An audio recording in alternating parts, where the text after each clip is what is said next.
தந்தி டிவியை உங்கள் cable TV ஆபரேட்டரிடம் இலவசமாக கேட்டு பெறுங்கள். சென்னையில் நடைபெற்ற அதிமுக கள ஆய்வுக் கூட்டத்தில் முன்னாள் அமைச்சர் கோகுல இந்திரா பேசியதை பார்க்கலாம். ஒற்றுமை என்பது எல்லா இடத்துலையுமே கண்டிப்பா இருக்கணும். நேர்மை என்பது எல்லா இடத்துலையும் இருக்கணும்.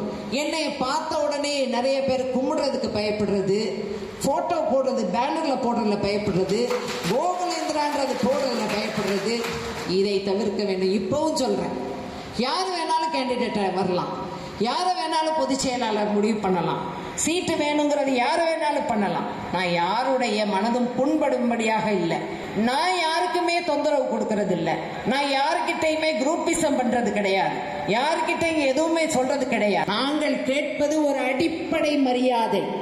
அடிப்படையில் எங்களுக்கு இந்த தொகுதியில நாய் மாதிரி சுத்திக்கிட்டு வரக்கூடிய ஒரு நிலையில கட்சிக்கு கட்டுப்பட்டவர்கள் எங்களை பார்த்தால், எங்களிடம் பேசினால், எங்கள் பெயர் நோட்டீஸிலே போட்டால் பதவி போய்விடும் என்று நிறைய பேர் சொல்லக்கூடிய நிலைகள் மாறி, நீங்க நல்ல பல்லாண்டு பல்வேறு ஆண்டுகள் வாழ்ந்து இன்னும் இந்த பதவியில் இருந்து சிறப்பாக இருக்க வேண்டும்.